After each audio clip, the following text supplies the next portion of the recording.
My fiancé gave my dog to a shelter. It's me or the mutt. I replied, I see. Then I sent the shelter proof of her animal cruelty complaint and adopted my dog back. Now she has a court date and is begging me for help. I, 32 male, am an architect. I live in a house I designed, a place where every line has a purpose and every material is chosen for a reason.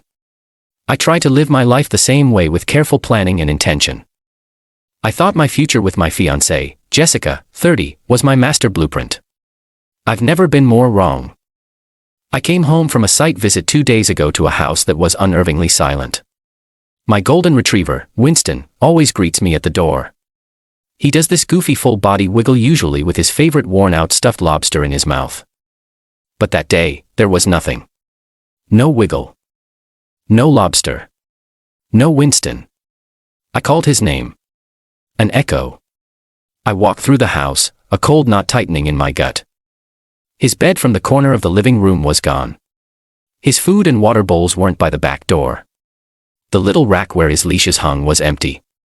Jessica was in the kitchen, scrolling on her phone and sipping a glass of Sauvignon Blanc. She looked up as I entered. Her expression placid. Hey, I said, my voice strained. Where's Winston? She took a deliberate slow sip before answering. I took him to the county shelter. The words didn't compute for I just stared at her waiting for the punchline. You what? He's just not a good fit for the life we're building. She said, her tone matter of fact. With the wedding coming up and then kids, I was being practical. It was time. My brain felt like it was short-circuiting. Winston is 7. I've had him since he was a fluffball of a puppy. He's seen me through failed exams, my dad's cancer scare, and the stress of starting my own firm. He is a part of my foundation. Practical. The word felt foreign in my mouth. Jessica, you don't just get rid of a family member. We talked about this. I told you he was non-negotiable. I know, she said, finally getting up and walking toward me. She tried to place her hands on my chest, but I instinctively stepped back. But I thought you were just being sentimental. He sheds constantly. He's always underfoot. Today, he was whining all morning while I was trying to finalize the floral arrangements, and I just realized it had to be either him or me. I made the executive decision. The ultimatum she created and executed all in one afternoon. I felt a strange cold calm descend. It was the detached focus I get when a major project goes wrong. The emotion has to be walled off so the problem can be solved. I see, I said. It was all I could manage. Her smile was relieved. Good. I knew you'd understand. This is for the best for us. I didn't reply. I just grabbed my tees, walked out the door, and got in my car. The calm held until I was on the road, and my hands started shaking so badly I had to grip the steering wheel to keep them steady. At the shelter, the smell of disinfectant and the low of animal anxiety hit me hard. I explained the situation to a woman at the desk with kind, tired eyes. She typed Winston's description into her system. Her brow furrowed. A golden retriever. Yes. Surrendered this morning. The paperwork lists the reason for surrender as aggression. There's a formal complaint attached filed by a Miss Jessica Becker stating the dog bit her on the arm unprovoked. The world went red, then snapped into sharp, terrifying focus. She hadn't just surrendered him. She had lied to put a target on his back. A bite history makes a dog almost unadoptable. It's often a death sentence. Winston, who lets neighborhood kids use him as a pillow, who has never shown an ounce of aggression in his life. The architect in me took over. A flawed design must be demolished. That's a lie, I said, my voice leveled despite the fury churning inside me. I am the registered owner. My name is on his microchip and all of his vet records. I have security cameras in my home. I can prove that never happened. The woman nodded, her expression grim. I'll need to verify that. If you're on the chip and vet records, you can reclaim him. But this complaint, once it's filed, we have a duty to report it. If you can prove it's false, you should file a police report. That's the only way to officially challenge it. It took an hour of phone calls to my vet to have his records faxed over of waiting while they scanned his chip and it came back to my name and number. Finally, they brought him out. He looked confused and scared, but the moment he saw me, His tail gave a tentative thump, then another, until his whole body was wiggling. I brought him home. Jessica has been calling and texting, but I haven't answered. The engagement ring is on the kitchen counter. I've already downloaded the video files from this morning. They show Jessica getting annoyed at Winston for nudging her hand for a pet, then luring him into her car with a treat. No bite, no attack, just betrayal. She wanted to be practical. She's about to learn all about cause and effect. Update 1, it's been a while. Things have moved at the speed of bureaucracy, which is to say molasses in winter. Thanks for the comments on my original post. They were a lifeline when I felt like I was losing my mind. The day after I brought Winston home, I filed a police report for the false complaint Jessica filed. I provided them with the video evidence. The officer was professional, but non-committal, saying they would investigate. That was the start of the long, agonizing wait. The confrontation with Jessica was ugly. I had her things packed into boxes within a week. She'd been staying at her parents' place, bombarding me with texts that swung wildly from, "I'm so sorry, I'll do anything to you're a monster for choosing a dog over me." When she came with her father, Charles, to get her stuff, she tried to play the victim.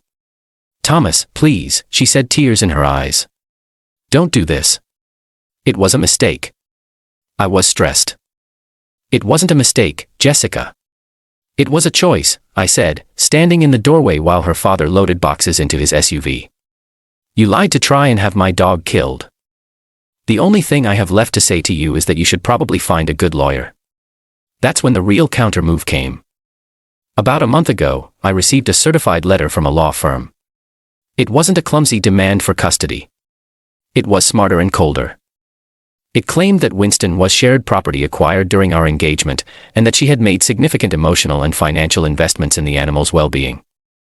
It demanded I either surrender the dog to her or provide financial compensation to the tune of $5,000.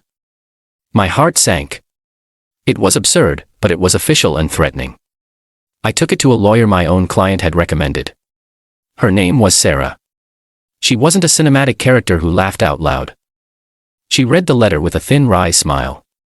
"This is an emotionally driven tactic," she said, tapping the page. "It's designed to bully you into a settlement. Her financial investment is legally meaningless unless she has receipts, and claiming a dog you've owned for 7 years as shared property from a 2-year relationship is a stretch. We'll draft a response." The response was a masterpiece of legal prose, citing precedent regarding pet ownership, predating a relationship, and politely requesting documentation for her alleged $5,000 investment. We never got a reply. The real blow came at work. My biggest client, the head of a major commercial development, called me in for a meeting. He looked uncomfortable. "Thomas," he started.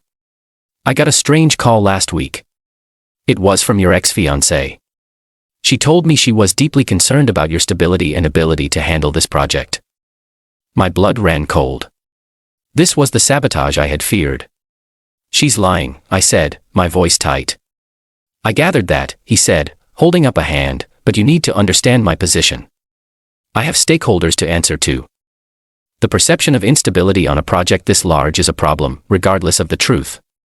I'm not pulling you from the project, but I'm telling you this has put you under a microscope. Keep your head down, meet your deadlines, and don't give me a reason to doubt you." It wasn't, "We've got your back." It was a warning. A single misstep on a multi-million-dollar project, and I could be ruined professionally. The stress has been immense. Every night I come home exhausted, terrified of a phone call or email that could end my career. Winston seems to sense it. He spends most evenings with his head in my lap, a quiet furry anchor in a storm of my own making. Update 2. The wheels of justice grind slowly, and they grind you down in the process. For months, there was nothing but silence. The police investigation into the false report was ongoing. My lawyer said this was normal. Jessica and I existed in a state of Cold War. Then, about 2 months ago, she escalated things in a way I never predicted. I was on a work trip for 3 days. The day I got back, I walked into my house and knew immediately something was wrong. The air was still. I did a quick walk through. Nothing seemed to be missing, but when I got to my office, my stomach dropped to my shoes. My large, incredibly detailed architectural model for the community center. My passion project, the one my client was watching like a hawk, was destroyed. Someone had taken a hammer to it. The delicate structures were smashed. The landscape scarred. It was a ruin. Then I saw a note on my desk, on her floral stationery. I just wanted my grandmother's ring back. You left me no choice. I checked the small box where I'd kept the engagement ring. It was gone. She had used it as an excuse. I went straight to my security system. The footage from the day before showed Jessica's car pulling up. She used a key she must have had copied to let herself in. She went straight to the office. The camera in there caught everything. She spent a minute looking for something before her eyes landed on the model. Her face was a mask of pure rage. She picked up a heavy tape dispenser from my desk and just laid into the model methodically, viciously. Then she grabbed the ring box and left. My call was to my lawyer. My was to the police. This time there was no ambiguity. It was breaking and entering, theft and destruction of property all on camera. The police response was, again, procedural. They took my statement, collected the video evidence, took photos of the damage, and dusted for prints. They didn't arrest her on the spot. An officer told me, "We have more than enough here. We'll refer this to the DA's office. They'll decide on the charges." Another wait began, but this time the stakes were higher. I had to go to my client and tell him my project model had been destroyed by my ex-fiancée. It was the most humiliating meeting of my life. I laid out the facts, showed him the police report number. He was silent for a long time. "Get me a new model," he said. His voice cold as steel, and a report on any potential project delays. "This cannot impact the timeline." "Understood." "Understood." I said, "The last 6 weeks have been hell.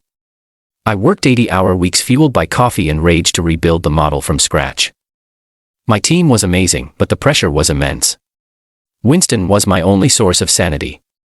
Every time I felt like I was about to break, he'd nudge my hand, reminding me what I was fighting for.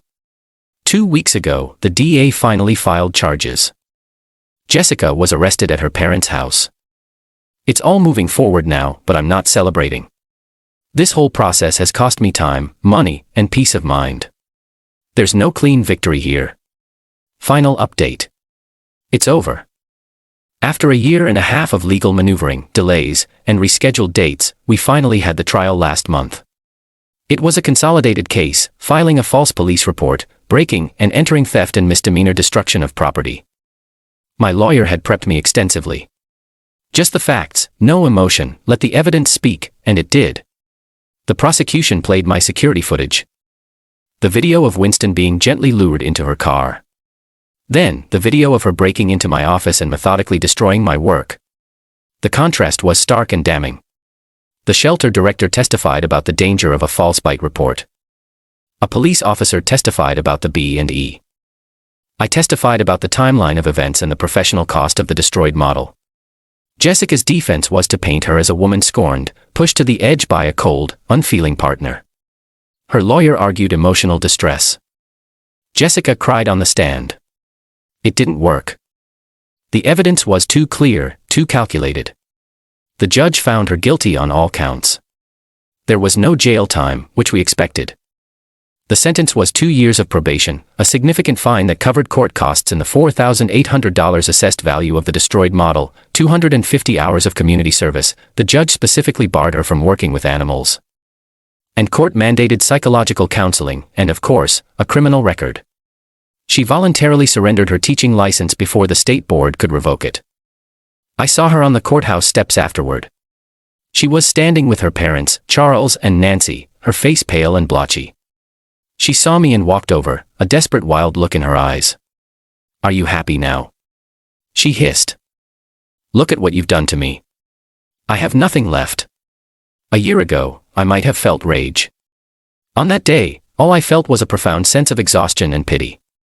"You did this, Jessica," I said, my voice barely a whisper. "Every single step.